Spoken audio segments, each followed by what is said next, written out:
3 उम्र दराज औरतों का खून हुआ था और तीनों बांदा उत्तर प्रदेश की रहने वाली थीं। पर सवाल ये था कि इन तीनों का खून हुआ क्यों? क्या इन तीनों का आपस में कोई कनेक्शन था, या ये किसी सीरियल किलर की मानसिकता का शिकार हुई थीं, या फिर ये घटनाएं आपस में जुड़ी हुई नहीं थीं?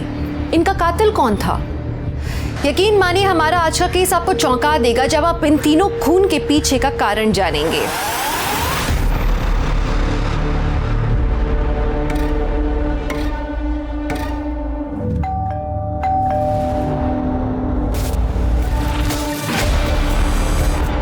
चित्रा दीदी, दरवाजा खोलिए ना चित्रा दीदी।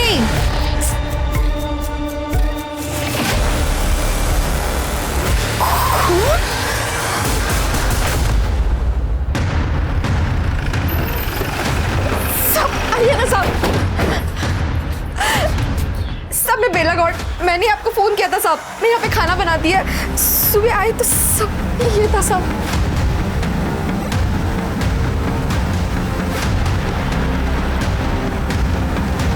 जरा चेक करो,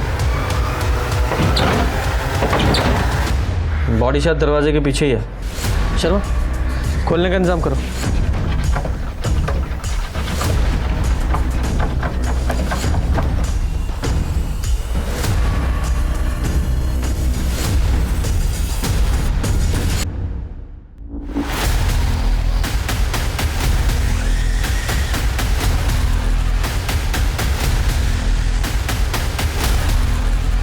राम, ये तो चित्रा दीदी है साहब। पर चित्रा दीदी को कोई क्यों मारेगा? सर लगता है मरने से पहले भागने की कोशिश की थी।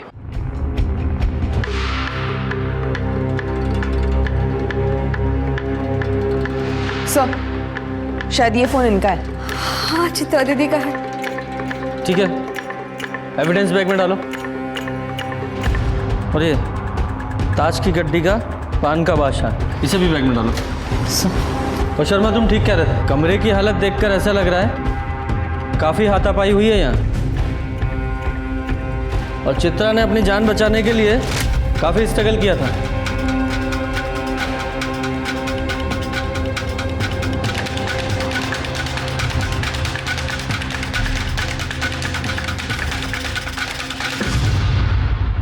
सर पेट पे कई वार है, शायद चाकू का इस्तेमाल हुआ है। ठीक है, बॉडी को पोस्टमार्टम के लिए भेजो। सर शर्मा, जितना ये ब्लड लॉस हुआ है उसे देखकर ऐसा लग रहा है घाव काफ़ी गहरा है और हो सकता है कातिल ने घर के ही किसी बड़े चाकू का इस्तेमाल किया हो। पर सब घर में तो बड़ा चाकू है ही नहीं।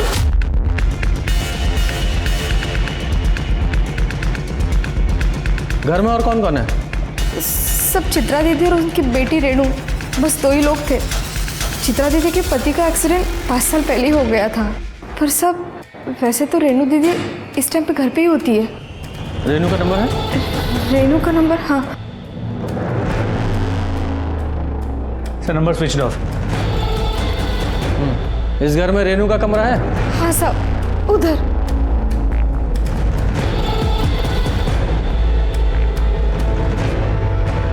अरे बाप रे, ये रेणु के सारे कपड़े कहाँ पे गए? साहब ये पूरी अलमारी कपड़े से भरी थी साहब। अगर ऐसा है तो लगता है इरादा चोरी का। लेकिन सर घर का बाकी का कोई भी सामान किसी ने छुआ नहीं है। मैंने चित्रा का रूम भी चेक कर लिया, लेकिन वहां पर भी सारा सामान जैसा था वैसे ही है। सर उसका फोन टूटा हुआ था, लेकिन जो ज्वेलरी बॉडी पे थी उसको भी किसी ने छुआ नहीं था। तो सिर्फ रेनू के कपड़े लेके कोई क्यों भागेगा? ये रेणु और उसकी माँ चित्रा के बीच आपस में कुछ अनबन थी किसी प्रॉब्लम को लेकर? हाँ साहब, वो रेणु के बॉयफ्रेंड शेखर की वजह से थी अनबन।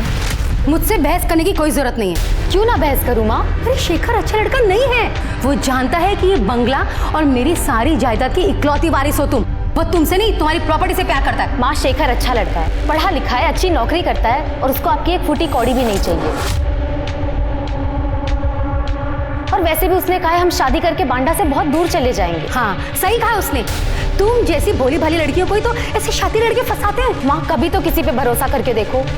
मैं शेखर से प्यार करती हूँ और मैं उसी से शादी करूंगी। मेरे जीते जी ऐसा कभी नहीं हो सकता, समझे तुम? मैंने फैसला कर लिया है माँ। तुम्हें शेखर का फोन नंबर या एड्रेस पता है? हमको सच में कुछ नहीं पता साहब। वो तो हमने उस दिन बात करते सुन लिया इसलिए नाम पता चला, बाकी हमको कुछ नहीं पता साहब। सर अगर रेनू के कपड़े गायब है, हो सकता है रेनू शेखर के साथ भाग गई हो, लेकिन फिर चित्रा का मर्डर कौन कर सकता है? अरे अंदर की तरफ चलो मार भाई, हारे चल बाहर चल। अरे काम से जा रहे हैं भैया, ऐसे घूमने नहीं जा रहे हैं। पैसा चाहिए हमें, अपना पैसा लेने आए हैं। सर ये आदमी रुकने का नाम नहीं ले रहा है। कैसे पैसे?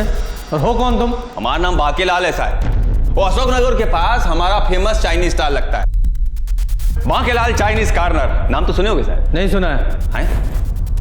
खैर छोड़िए, वो रात में हम आए थे यहाँ पार्सल डिलीवर करने, तो मैडम के पास 2000 का छुट्टा नहीं था, बोली सुबह आके 450 रुपये ले जाना, तो वही लेने आए साहब। बुला दीजिए ना। नहीं बुला सकते। काहे? इनमें से कौन सी मैडम थी? अरे यही तो थी। इनका खून हो गया। खून हो गया? हाँ। अरे मोरी मैया, तब अब हमारा 450 रुपया कौन देगा? हमें हमारा काम करने दो, जाओ यहाँ से। अरे तो आप ही दे दीजिए ना साहब। गुप्ता बाहर निकालो से। अरे साहब सुबह किसी का मेहनत का पैसा है, मना नहीं करते। हमारा पूरा दिन खराब हो जाएगा। शर्मा, शेखर की पूरी कुंडली निकालो, रेनू का फोन ट्राई करते रहो। जी सर। सर रेनू का फोन स्विच ऑफ आ रहा है। उसके कॉल रिकॉर्ड्स में एक नंबर मिला है जिससे उसकी काफ़ी बातें हुआ करती थी। वो शेखर का नंबर है क्या? जी सर, उसका पूरा नाम शेखर गुप्ता है। मोबाइल रिकॉर्ड से उसका एड्रेस घनश्याम गली का मिला। हमने वहाँ जाके चेक किया तो पता चला वो घर उसने काफ़ी पहले छोड़ दिया है, नया एड्रेस किसी के पास नहीं है। तो रेनू की तरह उसका फ़ोन भी बंद आ रहा है। जी सर। दोनों को फ़ोन ट्रैकिंग पे डालो। सर हमने चित्रा के फ़ोन रिकॉर्ड्स भी चेक किए, लेकिन उसमें भी कुछ सस्पिशियस नहीं मिला। ये फिंगरप्रिंट्स का क्या हुआ? सर पार्शियल फिंगरप्रिंट्स मिले, हमारे किसी काम के नहीं है। ठीक है, उन्हें भी बाकी एविडेंस के साथ रिकॉर्ड में रखो। सर पर ये रेनू है कहाँ?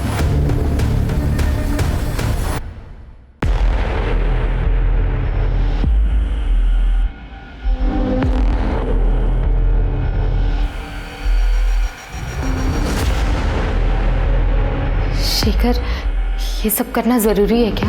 हमारे पास और कोई चारा नहीं है।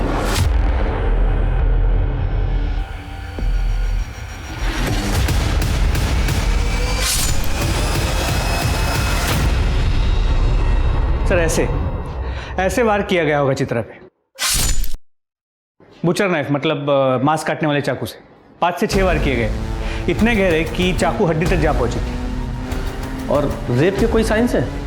नहीं सर, रेप या कोई सेक्सुअल एक्टिविटी नहीं हुई है। अशोक नगर मार्केट में पता करो, किसी ने हाल फिलहाल में कोई बुचर नाइफ खरीदा है क्या? सर चित्रा के नौकरानी बेला का फोन आया था, अशोक नगर में एक खून हुआ।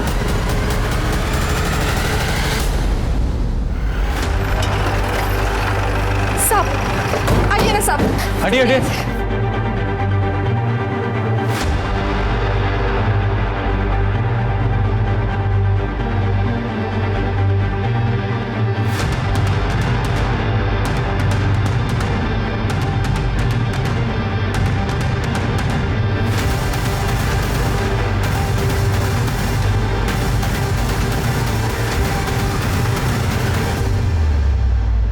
जरा चेक करो, आपको कब पता चला?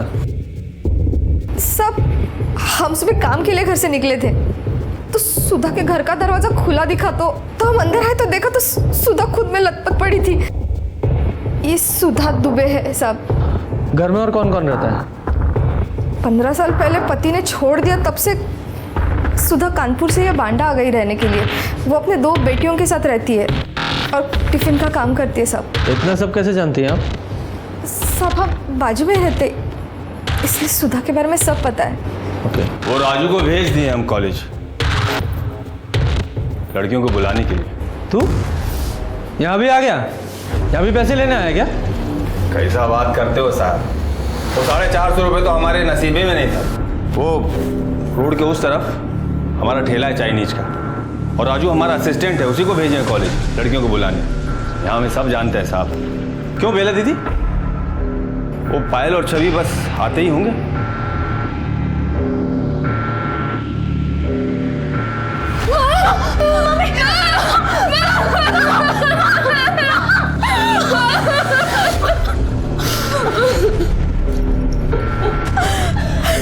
संभालो अपने आप को।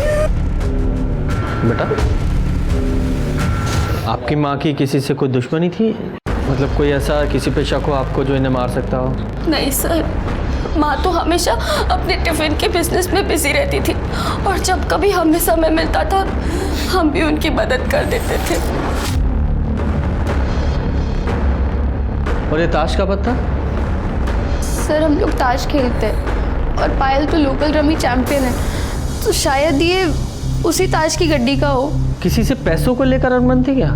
हाँ सर, माँ ने एक साहूकार से 50,000 रुपये उधार लिए थे, लेकिन माँ तो कह रही थी उधार के पैसे इकट्ठे हो गए हैं। तू जाके चेक कर।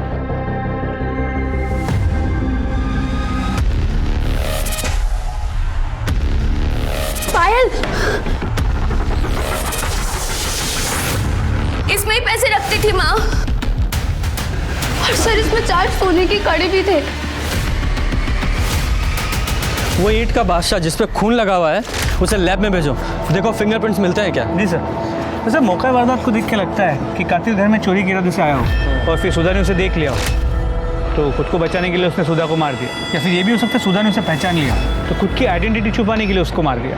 ये सुधा और चित्रा दोनों के घाव देखकर और मारने का तरीका सेम है। सर लेकिन ये इत्तेफाक भी तो हो सकता है। हो सकता है, लेकिन अरे हमको मदद करेंगे साहब? अरे दो ना भाई, लीजिए साहब चाय लीजिए, हमारे ठेले का चाय है। सोचा हम भी थोड़ा पुलिस की मदद कर दें। क्यों राजू? अरे लीजिए ना। नहीं चाहिए। अरे अरे साहब, कोई मदद चाहिए हो तो बताइए हमें। यहाँ सब लोग मदद मांगने हमारे ही पास आते हैं, बहुत इज्जत करते हैं हमारी। यहाँ वो क्या कहते हैं? भाई, यहाँ के भाई हैं हम। हाँ भाई हैं ये। भाई है तो यहाँ का ज्यादा भाईगिरी दिखाएगा ना सीधा हवालात में डालूंगा। हमारे काम के बीच में ये अपनी नाक घुसेड़ना बंद कर, समझा? अरे साहब, अरे आप तो बुरा मान गए साहब। साहब बहुत गुस्से वाले हैं, हम तो खाली मदद कर रहे थे साहब। वैसे पायल और छवि ने बताया होगा आपको कि निर्मला चौधरी से सुधा का 36 का आंकड़ा था। चलो भाई चल। कौन है निर्मला? उसने भी एक टिफिन सर्विस का काम शुरू किया था ना, तो सुधा से कम रेट में खाना दे रही थी। तो सुधा और वो निर्मला का दोनों का आपस में बहुत झगड़ा हो गया था साहब। मेरे कस्टमर छीनना बंद कर। अरे मैं क्यों छीनूंगी तेरे कस्टमर? उन्हें हमारे यहाँ का खाना पसंद है और जब उन्हें अच्छा खाना सस्ते दामों पर मिल रहा है तो वो तेरा घटिया खाना क्यों खाएंगे?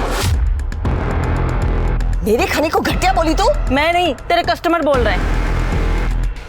ये धंधा मैंने पहले शुरू किया था। ए, आजाद देश में रहते हैं हम, तू मुझे धंधा करने से नहीं रोक सकती। चलो निकल। लेकिन कुछ समय बाद कस्टमर वापस सुधा के पास आ गए, जिसकी वजह से निर्मला बहुत भड़की हुई थी। कस्टमर्स को तो वापस आना ही था। अरे कब तक तेरा घटिया खाना खाते? कुछ भी बोल रही है ये। गलत लोगों से पंगा लिया तूने। तू जानती नहीं मैं जेल में रह के आया हूँ। दोबारा वही भेज दूंगी जहाँ से तू आया, समझे? देखना मैं तेरा क्या करता हूँ मैं तेरा, समझी ना? अरे मार डालूंगी तुझे, समझे? निकल यहाँ से। इस एरिया में एक ही टिफिन सर्विस रहेगी, समझे तू? और वो भी हमारी। तो ये मुकेश चौधरी जेल जा चुका है? हाँ साहब, वो शाहिदपुर गांव में कोई कांड किया था जिसके चक्कर में वो जेल गया था। उसका एड्रेस बोलो। हाँ वो यहीं रहता है, मकान नंबर 10। 10 नंबर तो यही है। भाई साहब, ये मुकेश और निर्मला का घर यही है? हाँ यही है। पता है कहाँ गए? सर सुबह 8:30 बजे कहीं बाहर जा रहे थे। अच्छा, उसका नंबर है? हाँ है ना सर। शर्मा ले लो। इसे मुकेश के नंबर को ट्रैकिंग पे डाल दिया है और शाहिदपुर पुलिस स्टेशन को मुकेश के केस की डिटेल्स हमें भेजने के लिए कह दिया। और सर लोकल मार्केट से पता चला है हाल फिलहाल में कोई बुचर नाइफ बिकी नहीं है। तो हो सकता है कातिल ने बुचर नाइफ कहीं और से खरीदा हो, या ये भी हो सकता है उसके पास पहले से हो। ये रेनू और शेखर का क्या हुआ? सर दोनों के फ़ोन अभी भी स्विच्ड ऑफ, पूरे प्रदेश में अलर्ट जारी कर दिया। सर आपको क्या लगता है ये चित्रा और सुधा के कत्ल में कोई कनेक्शन है क्या? क्योंकि कोई कॉमन लिंक नज़र तो नहीं आ रहा। एक लिंक है ना, बेला गॉड, जो दोनों क्राइम सीन पर मौजूद थी। वो चित्रा और सुधा दोनों को जानती है। चित्रा के घर में चोरी नहीं हुई, लेकिन सुधा के घर में चोरी हुई है। अगर ये मान भी लें कि इस बेला गौड़ ने दोनों को मारा है, तो मोटिव क्या हो सकता है? सर, बेला का मकान मालिक संजय चतुर्वेदी आपसे बात करना चाहता है। बुलाओ। सर, बस्ती में हम आपसे ये बात कर नहीं पाए, लेकिन सुधा और बेला के बीच में कुछ भी ठीक नहीं था जब से वो कूड़े वाला हादसा हुआ था। कूड़े वाला हादसा मतलब? सर, वो सुधा नॉनवेज पकाती है और उसका बचा हुआ जो भी गंदगी है ना, वो पंजे और हड्डी वगैरह, वो सब बाहर कूड़ेदान में डाल देती थी। और बेला को उसकी बदबू से बहुत दिक्कत होती है क्योंकि वो शाकाहारी है। सर, बेला ने सुधा को कई बार बोला वो कूड़ा वहाँ से हटाने के लिए, और एक दिन कुत्तों ने वो कूड़ेदान पलट दिया और वो सारी गंदगी बेला के घर के सामने बिखर गई। तुमने तो हमारा धर्म ही भ्रष्ट कर दिया रे। ज्यादा ड्रामा करने की जरूरत नहीं है तुझे। मैंने तो सुना है तेरा बेटा आशीष चिकन तंदूरी खाता है रफीक के ठेले पे। कैसे ये सब?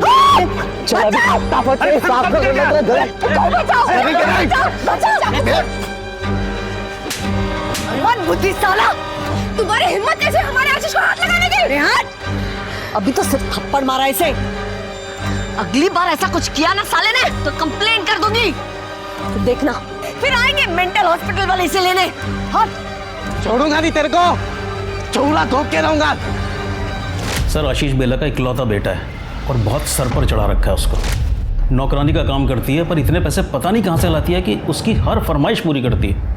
किराया देने के लिए पैसे नहीं है सर उसके पास। और आज सुबह जब मैं किराया लेने गया तो बहुत हो गया तुम्हारा नाटक। आशीष को 15,000 रुपये का फ़ोन दिलाया है और हमारा किराया देते वक्त आनाकानी करते हो। अगले महीने पैसे दे दूंगी, इस महीने पैसे खत्म हो गए।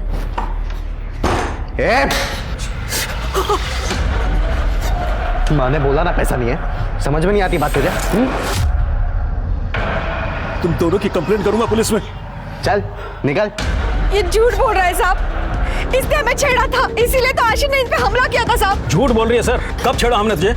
साहब, महीने के किराए के लिए हमने इनके पास कुछ दिनों की मोहलत मांगी थी, तो ये हमें 1 महीने की मोहलत दे दो ना, हम अगले महीने आपको पक्का किराया दे देंगे।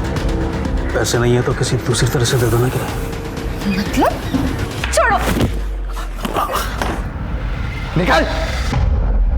सर, झूठ बोल रही है ये। भगवान से भी तो डर नहीं लगता ना। ऐसे कैसे बात करते हैं? कैसे? चुप। शांत हो जाइए। आशीष कहाँ है? आशीष नहीं है साहब, वो बाहर गए। शर्मा, जरा फोन लगाओ उसे, नंबर दीजिए। सर, आशीष घर पे नहीं है और ना ही कोई चाकू मिला। सर, उसका फोन रिंग हो रहा है मगर वो उठा नहीं रहा। जिस दिन सुधा का मर्डर हुआ उस सुबह आशीष कहाँ था? वो तो सो रहा था साहब। पर आप ऐसे क्यों पूछ रहे हैं साहब? साहब, हमारे आशीष ने किसी का खून नहीं किया साहब, वो कभी किसी का खून नहीं करेगा साहब। तो फिर वो गायब क्यों है? जैसे ही आशीष आए पुलिस स्टेशन भेजना उसे, वरना बहुत मुसीबत बढ़ जाएगी उसकी, समझ गए?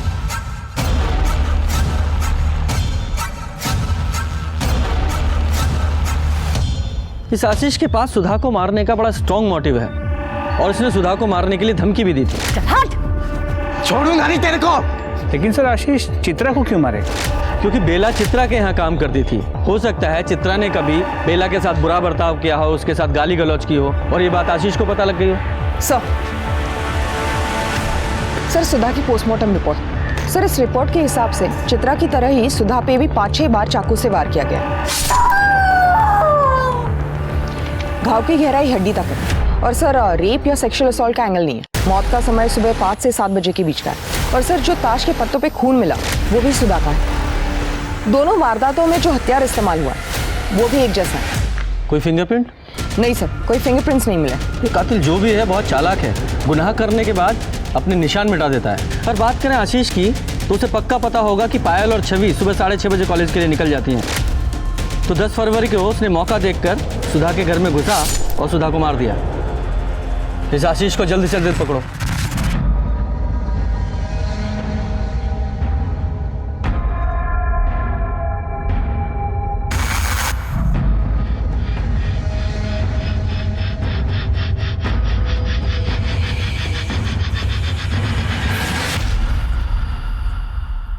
ये ले,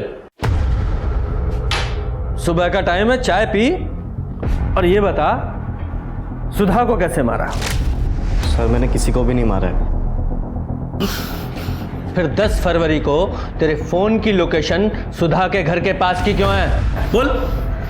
सर आप शायद भूल रहे, मैं सुधा आंटी के बगल में ही रहता हूँ, तो मेरी लोकेशन वही की बताएगी ना, ताजमहल की थोड़ी ना बताएगी। बहुत होशियार बन रहा तू।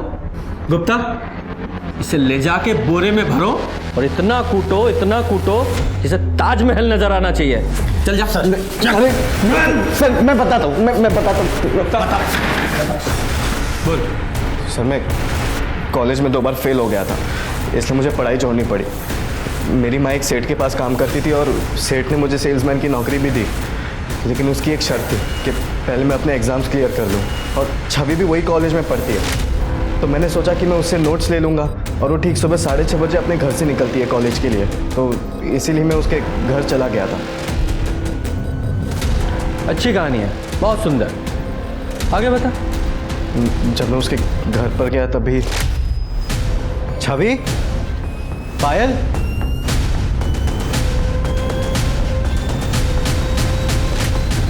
एक कहानी तुझे मैं भी सुनाता हूँ। तुझे अच्छी तरह से पता है ना कि पायल और छवि सुबह 6:30 बजे कॉलेज के लिए निकल जाती हैं। तो 10 तारीख को जब तूने देखा कि दोनों स्कूल के लिए निकल गई हैं, तो तूने उनके घर का दरवाज़ा खटखटाया, और जैसे ही सुधा ने दरवाज़ा खोला तूने उन पर हमला कर दिया अपने उसी चाकू से जिससे तू सबको डराया करता है, धमकाया करता है कि वो काट डालेगा। तू अंदर घर में घुसा और सुधा को मार डाला, और तूने उनके गहने और पैसे चुराए और भाग गया। नहीं सर, ऐसा कुछ भी नहीं हुआ सर। उस दिन हम अकेले नहीं थे, वहाँ पर और कोई भी था।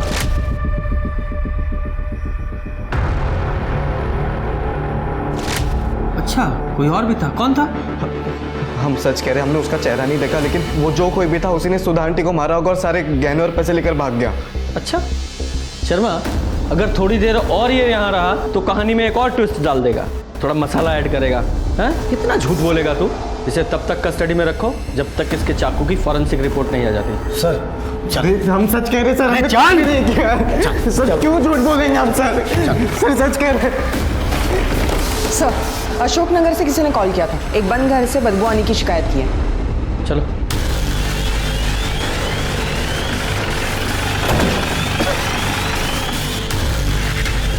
गुप्ता, ताला तोड़ो।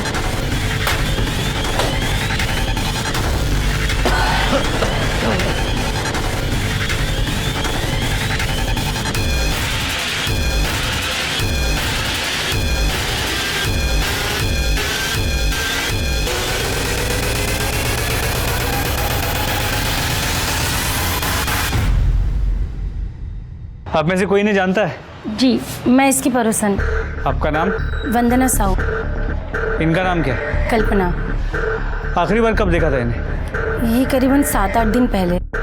7-8 दिन पहले? 7-8 दिन से घर में कोई आ जा नहीं रहा है, कुछ अजीब नहीं लग रहा आप लोगों को? पिछले बार जब हम मिले तो कल्पना बता रही थी उसे बद्रीनाथ की यात्रा पर जाना है, तो हमें लगा कि वो बद्रीनाथ की यात्रा पर चली गई होगी। अच्छा, इनकी फैमिली में और कौन कौन है? कल्पना के पति तो 15 साल पहले गुजर चुके हैं। एक बेटी है चांदनी। वो कहाँ है? वो भी 3 साल पहले कोई दूसरी जाति के लड़के के साथ भागकर शादी कर ली। कोई जॉय विश्वास नाम है। भाग के शादी की? और इस शादी से कल्पना खुश नहीं थी, इसलिए अपनी बेटी से सारे रिश्ते नाते तोड़ ली थी। सर देख के लगता है इसको भी सुधा और चित्रा की तरह मारा गया। और सर लाश की हालत देख के लगता है 7-8 दिन पहले इसकी मौत हुई है। हाँ। 7-8 दिन पहले? 7-8 दिन पहले तो चांदनी आई थी कल्पना से मिलने। वंदना, हम सोच रहे हैं कि 1-2 दिन बाद में बद्रीनाथ की यात्रा पर जाकर आए। क्या बात है, तो कब वापस आओगी?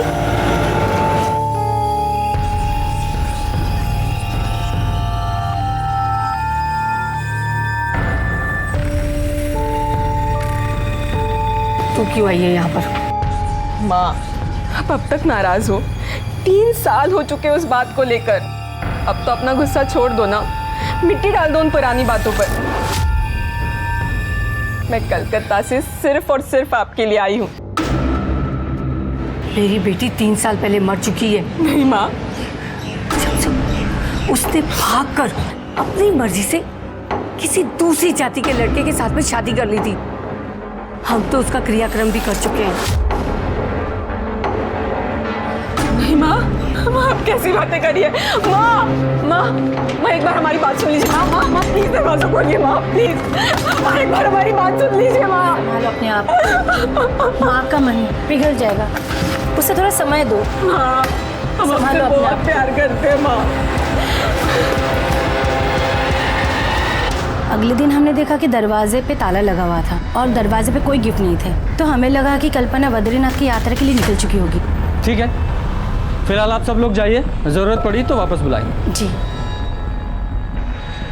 सर हमने तो पूरा घर चेक किया, कहीं पर भी गिफ्ट्स नहीं मिले। हो सकता है कल्पना ने गुस्से में आकर बाहर फेंक दिया हो।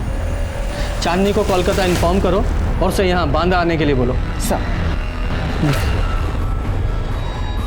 हुक्म का बादशाह।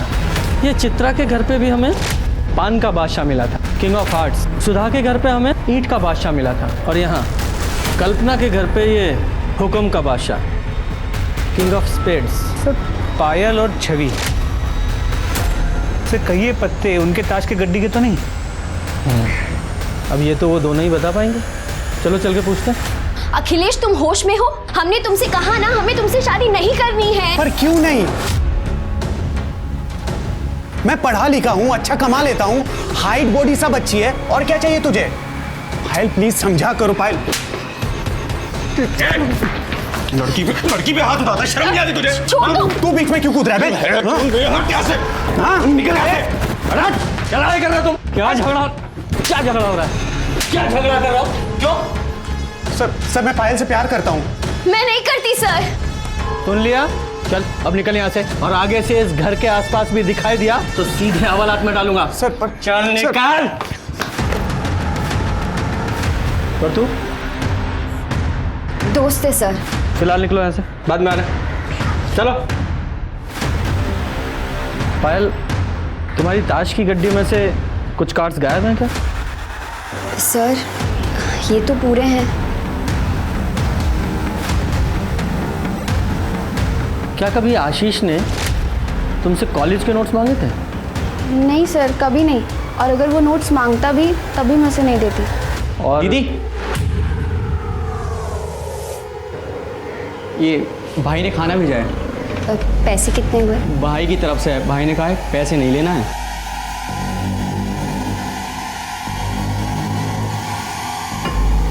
सर वो माँ की तेरहवीं तक घर में खाना नहीं बनेगा, तो बस हमें अड़ोस पड़ोस वाले खाना भेज रहे हैं। सुधा के केस में चोरी मोटिव हो सकता है, लेकिन चित्रा और कल्पना का क्या?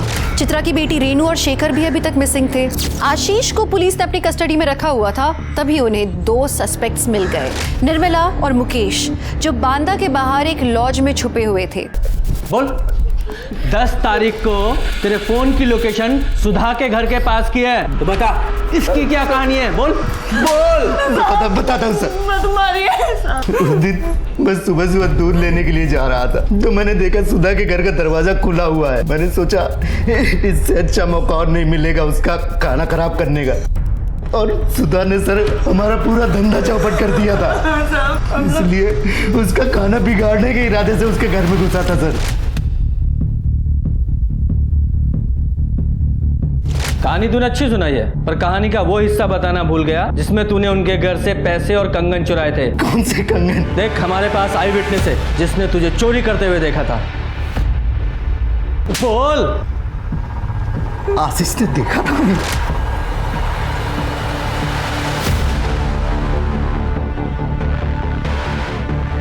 बोल, चोरी का सामान कहाँ है? पैसे तो खर्च हो गए सर। शर्मा ऐसे नहीं बताएगा, तलाशी लो इसकी। मैं सच कह रहा हूँ सर, मैं सच कह रहा हूँ, कुछ नहीं है सर मेरे पास।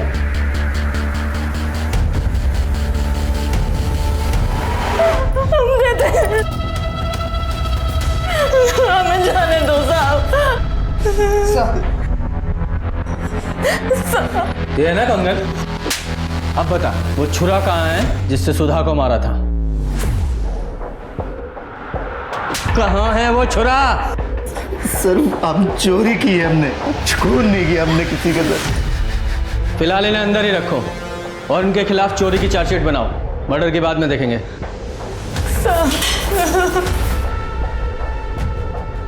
और ये आशीष के चाकू की फॉरेंसिक रिपोर्ट नेगेटिव आई है ना? जी सर।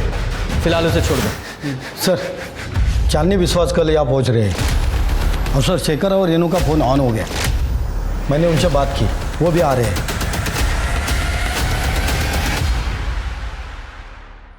सर, माँ को हमारा रिश्ता मंजूर नहीं था क्योंकि शेखर हमारी कास्ट का नहीं था। मैंने उन्हें समझाने की बहुत कोशिश की थी लेकिन वो मानी नहीं और मेरे लिए लड़का ढूंढने लगी। इसलिए मैंने और शेखर ने भागने की सोची, लेकिन मैंने सपने में भी नहीं सोचा था कि उसी दिन माँ के साथ। सर, हम लोग उस दिन इंदौर भाग गए थे। वहाँ पे मेरे कुछ रिलेटिव्स थे जिन्होंने हमारी मदद की। घर से कितने बजे निकली थी? सर, करीब सुबह के 5 बजे के आसपास। अच्छा, ये भी तो हो सकता है कि घर से जाते वक्त जब तुमने अपनी माँ के पैर छुए तो उनकी आंख खुल गई, तुम्हारी और तुम्हारी माँ की लड़ाई हुई और वो लड़ाई झगड़ा सुनकर तुम अंदर आए और तुम दोनों ने मिलकर चित्रा जी को मार दिया। और फिर ये मुझे इंदौर वाली और शादी की कहानी सुना रहे हो तुम लोग। सर, क्या बोल रहे हैं आप? हमारी माँ थी वो, हम उन्हें कैसे मार सकते हैं? हाँ सर, हम क्यों मारेंगे उन्हें? तो फिर ये चाकू, इसकी क्या स्टोरी सुनाओगे? तुम्हारे पास से मिला ना, ये तुम्हारे बैग में था ना? सर, ये चाकू हमने इंदौर में खरीदा था क्योंकि रेनू के बैग का लॉक जाम हो गया था और हमारा सारा सामान उसी बैग में था सर। और हमारे पास कोई और चारा नहीं था इस चाकू से बैग को काटने के लिए। पुलिस को बेवकूफ़ समझते हो तुम? बैग काटने के लिए इतना बड़ा चाकू कौन खरीदता है? सर, हम लोग बहुत डरे हुए थे, हमें कुछ समझ में नहीं आ रहा था हम क्या करें। उस समय सर जो हमें सही लगा हमने वो किया। और सर ये दुकान का बिल सर, ये उसी दुकान का बिल है जहाँ से हमने सारा सामान और ये चाकू खरीदा था। फिलहाल तो जा सकते हो, लेकिन तुम्हारा सारा सामान यही हमारे पास रहेगा एज एविडेंस। शहर छोड़कर कहीं मत जाइएगा। जब तक ये केस सॉल्व नहीं हो जाता तब तक तो बिल्कुल भी नहीं। जाइए अभी। जी sir.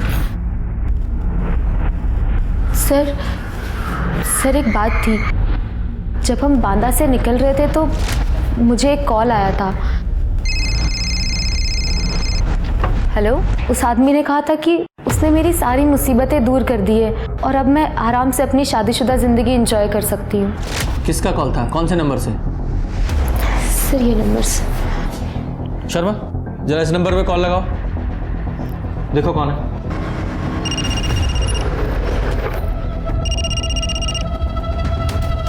Hello, Bankelal Chinese corner.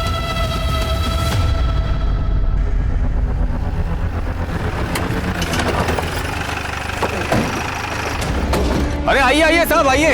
अरे हक्का नूडल खाइए साहब, हमारी दुकान का बहुत फेमस है। ए राजू, सबके लिए हक्का नूडल लगाओ। कोई हक्का नूडल नहीं चाहिए। तेरा क्या हुआ साहब? चेक करो जरा। क्या चेक कर रहे हैं साहब? रेनू चौबे को फोन करके क्या बोला तूने कि उसकी सारी मुसीबत दूर कर दी है तूने? अरे साहब, हम भाई हैं ना, बोले थे ना आपको, तो इमेज बनाने के लिए इतना करना पड़ता है। भाई है तू? मतलब चित्रा को तूने मारा है ना? क्या आप लोग क्या बात कर रहे हैं साहब? वो तो बताए ना आपको, इंप्रेशन जमाने के लिए ऐसे फोन करते थे। कब से ट्राई कर रहे थे साहब, तो सोचा थोड़ा बात हो जाएगा तो 450 रुपया भी बिल का मांग लेंगे। ऐसे बातें बना के नाम नहीं कमाया जाता। क्या ये भाईगिरी का जो नाटक करता है ना तू, उसे छोड़ और वो पायल और छवि को जो तूने पार्सल भिजवाए थे खाने के, उसी तरह के पार्सल बना और गरीबों में बांट, जब दाम ज्यादा हो जाएगा तेरा। क्या बात कर रहे हैं साहब? उसका पैसा तो गोपाल ने दे दिया था, वो बॉयफ्रेंड है ना उसका। हमें बताने के लिए मना किया तो नहीं बताए। लेकिन पायल ने हमें बताया था कि वो उसका दोस्त है। क्या बात कर रही है मैडम? अब सबको कैसे बताएगी कि उसका बॉयफ्रेंड सैंडविच वाले के यहाँ हेल्पर है? छोटा लोग को अच्छा नहीं समझते ना लोग, दुनिया बहुत खराब है। सर, हम कॉलेज के बाहर सैंडविच के स्टॉल पर अक्सर खाने जाते थे। तब हमें गोपाल से प्यार हो गया। हमने सोचा हम ये बात किसी को नहीं बताएंगे। लेकिन फिर भी तुम्हारी माँ को तुम्हारे प्यार के बारे में पता चल गया? हाँ सर, एक दिन जब हम दोनों साथ में थे तब। मम्मी, आंटी, मेरी बेटी से दूर है, समझा? मम्मा, मैं इसे प्यार करती हूँ। चुप। तुझे और कोई नहीं मिला क्या? मैं टिफिन बनाती हूँ, तू क्या सैंडविच बनाएगी दिन भर? इसीलिए कॉलेज भेजा था तुझे? तू मेरी बेटी से दूर रह, समझा? वरना काट के फेंक दूंगी तुझे। अच्छा, तो इसलिए तुमने अपनी माँ को मारने का सोचा, और इसलिए 10 फरवरी की सुबह 6:30 बजे जब तुम कॉलेज जाने के लिए निकली तो अपने घर का दरवाज़ा खुला छोड़ दिया ताकि ये गोपाल तुम्हारे घर में आ सके। ये घर में आया और सुधा जी को मार डाला। सैंडविच की दुकान में काम करता है ना तू? चाकू पाना तेरे लिए कौन सी बड़ी बात है? सर आप क्या बोल रहे हैं सर? हमने कुछ नहीं किया सर, हम सच बोल रहे हैं सर। तो फिर 10 फरवरी की सुबह 6:30 बजे तेरे फोन की लोकेशन पायल के घर पे क्यों है? सर वो हम कभी कभी पायल को कॉलेज तक छोड़ने जाते सर। सुबह सुबह सड़कों पर कोई नहीं होता ना, तो हमें मौका मिल जाता है साथ रहने का, बस सर, और कुछ नहीं। तो इस बात का क्या प्रूफ है कि 10 तारीख की सुबह तुम दोनों साथ में थे? सर हमारा यकीन कीजिए, उस दिन हमें छवि ने भी देखा था सर। गुप्ता सर, जब तक ये बात कंफर्म नहीं हो जाती इस गोपाल को कस्टडी में रखो। सर आप क्या बोल रहे हैं सर? सच रहे हैं, हमने कुछ नहीं किया, यकीन कीजिए हमारा। सर हमारा यकीन कीजिए सर, हम सच बोल रहे हैं सर। सामने विश्वास आई है। उस दिन माँ ने तो हमारा दिल ही तोड़ दिया। उन्होंने हमसे कहा कि उन्होंने हमारा क्रियाक्रम कर दिया है। हमें तो बहुत बड़ा धक्का लग गया, लेकिन सर हमने हार नहीं मानी। हम काफी देर तक दरवाजा पीटते रहे, खटखटाते रहे, लेकिन हमारी माँ ने दरवाजा नहीं खोला। फिर हमने जो तोहफे अपनी माँ के लिए लेकर आए थे वो हमने वही दरवाजे के बाहर छोड़ दिए। वो गिफ्ट्स क्या थे? सर उसमें छोटा प्रेशर कुकर था, इसके अलावा एक ग्लास का सेट था, और बस घर का कुछ सामान था, चम्मच वगैरह, बस इतना ही था। कोई था जो चांदनी के गिफ्ट्स का अच्छे से इस्तेमाल कर रहा था। कौन था वो आदमी? एक बात तो तय थी कि कातिल सही सीक्वेंस को फॉलो कर रहा था। 5 तारीख को कल्पना की बॉडी के पास हुकुम का बादशाह, 8 तारीख को चित्रा की बॉडी के पास लाल पान का बादशाह, और 10 तारीख को सुधा की बॉडी के पास ईंट का बादशाह। पुलिस को डर था कि कातिल फिर से वार करेगा चिड़ी के बादशाह के साथ। जो पुलिस को समझ नहीं आ रहा था वो ये कि कातिल का मोटिव क्या था।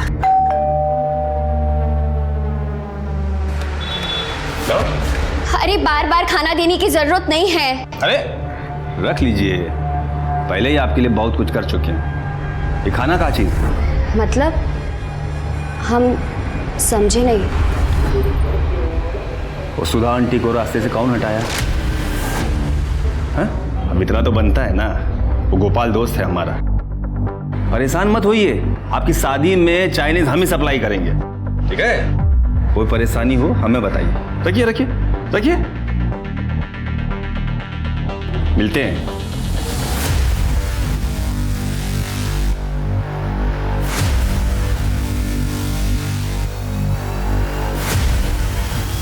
Hello, police station.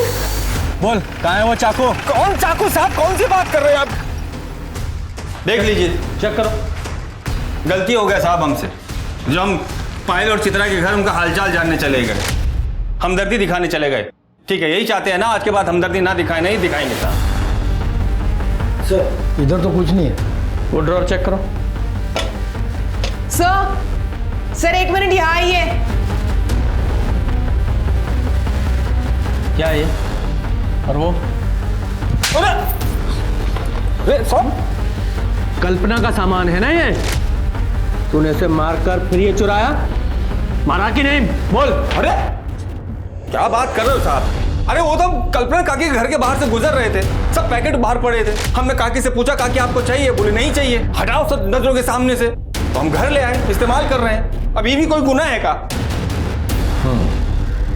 तेरे साथ इस घर में और कौन रहता है? राजू, हमारा असिस्टेंट। पुलिस ने बाकी के सब सस्पेक्ट्स को अपनी लिस्ट से हटा दिया था, बचा था तो सिर्फ बांके। पुलिस को यकीन था कि कत्ल बांके ने किए हैं, लेकिन बांके के खिलाफ कोई पुख्ता सबूत नहीं थे पुलिस के पास। तो पुलिस ने कुछ तिकड़म लगाई, 10 दिन इंतजार किया और फिर भैया 1 प्लेट फ्राइड राइस देना। हाँ बैठिए ना, बैठिए टेबल। ए राजू, जगह साफ करो। अरे सर,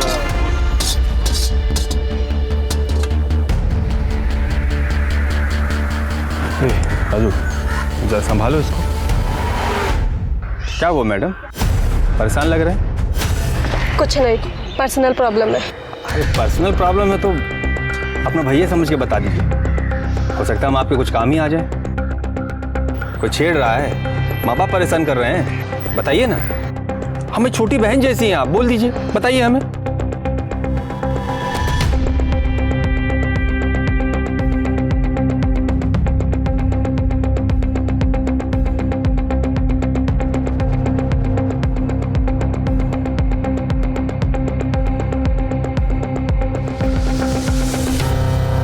सर काम हो गया।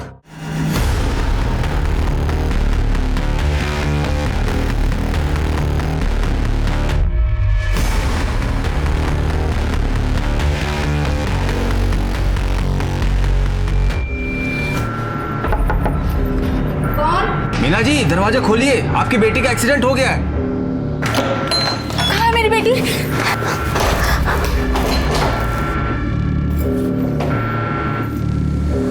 कौन हो तुम? मेरी बेटी कहाँ है? अरे तुम्हारी बेटी का ही मदद कर रहे हैं। तुम सुमन को शादी काहे नहीं करने दे रही हो उसके प्यार से? हैं? काहे अपनी बेटी की जिंदगी का कांटा बन गई हो? तुम लोगों को जीने का कोई हक नहीं है और सुमन की जिंदगी का कांटा तो हम निकाल देंगे। अरे बाप रे! Well done ASI Meena.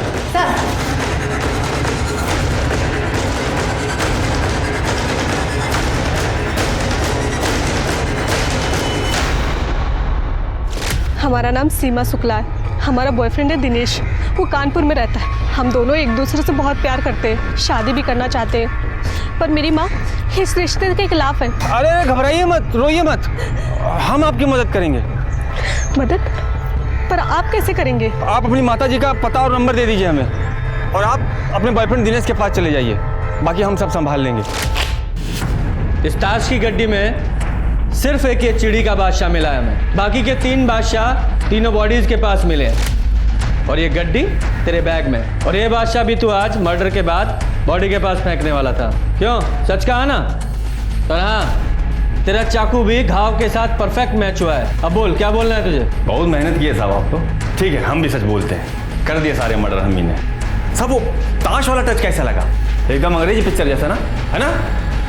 पता है सर, हमने अपनी पहली अंग्रेजी पिक्चर निधि के साथ ही देखी थी, निधि के फ़ोन में। हमारे ठेले पे आती थी साहब को पार्सल लेने। हमारे हाथ का फ्राइड राइस बहुत पसंद था उसको। हम दोनों को प्यार हो गया, लेकिन उसकी अमीर माँ को पता चल गया। बस बात तो बताओ, ऐसे कोई मारता है साहब? क्या किए थे हम? निधि से प्यार ही किए थे ना। निधि भी तो हमसे प्यार करती थी, तो दुनिया की मिर्ची काहे लग रही थी? हम दोनों को जुदा कर दिया साहब, और कोई हमारा मदद नहीं किया। तब हम डिसाइड किए कि हम गुंडा बनेंगे, और आज के बाद कभी किसी जोड़े को जुदा नहीं होने देंगे आप। तो इसलिए तूने कल्पना, चित्रा और सुधा को मार डाला? वो कल्पना चांदनी को खरी खोटी सुना रही थी साहब। काकी, क्योंकि उसने किसी दूसरी जाति के लड़के से शादी किया, इसलिए उस दिन गिफ्ट का बहाना करके हम उसके घर चले गए। और चांदनी गलत नहीं है बुढ़िया। बुढ़िया गलत तो तुम्हारी सोच। हर कातिल का एक स्टाइल होता है सर। अंग्रेजी पिक्चर में देखें तो ताश के पत्तों को हमने भी अपना स्टाइल बना लिया, ताकि बाद में लोग हमें बादशाह के नाम से जाने, लोग डरे हमसे। रेनू का नंबर कहाँ से मिला? क्या साहब, अरे खाने का पार्सल के लिए दोनों अपने ही नंबर से फ़ोन करती थी, तो दोनों का नंबर हमारे पास था। जब हम पार्सल डिलीवर करने गए तो चित्रा और रेनू को लड़ते हुए सुना। चित्रा भी रेनू के रिश्ते के खिलाफ थी, और इसलिए हमने, और एक दिन बाद हमें पता चला कि सुधा भी पायल के रिश्ते के खिलाफ है। वो गोपाल दोस्त है हमारा साहब, वो बताया हमें कि कैसे सुधा ने उसे जान से मारने का धमकी दिया है। बस फिर हमने, हाँ, तो इसलिए तू हमारे सामने सबकी मदद करने का नाटक करता था, ताकि हमें तुझ पर शक ना हो। लेकिन देखा, कानून के हाथ तुझ तक पहुंच ही गए। अच्छा किए साहब, आप हमें अरेस्ट कर लिए। अब हम जमानत पे बाहर आ जाएंगे, नेता बन जाएंगे, नेता, चुनाव लड़ेंगे, जीतेंगे, और फिर किसी जोड़े को जिंदगी में जुदा नहीं होने देंगे साहब। और पुलिस भी हमारा कुछ नहीं कर पाएगी। गलतफहमी है तुझे, फांसी होगी तुझे, फांसी, और तू कभी बाहर नहीं आ पाएगा। पुलिस की चालाकी ने उन्हें कातिल को पकड़ने में कामयाबी दिलाई। बांके लाल तिवारी को 3 हत्याओं के लिए गिरफ्तार किया गया और कोर्ट केस में उसे मानसिक रूप से असंतुलित पाया गया। बाकी को लगता था कि वो एक गुंडा है, प्यार का पहरेदार है और दो प्रेमियों के बीच में आने वालों को वो सबक सिखाना चाहता था, उन्हें मार देना चाहता था। आज बाके पागल खाने में है। आप अन्याय कभी ना सहें, लेकिन न्याय का बेड़ा अपने सर पे ना उठा ले। इस आशा के साथ मैं दिव्यांका त्रिपाठी दहिया अब लेती हूँ आपसे विदा। फिर मिलूंगी अगले केस के साथ। तब तक देखते रहिए क्राइम पेट्रोल सतर्क। जय हिंद।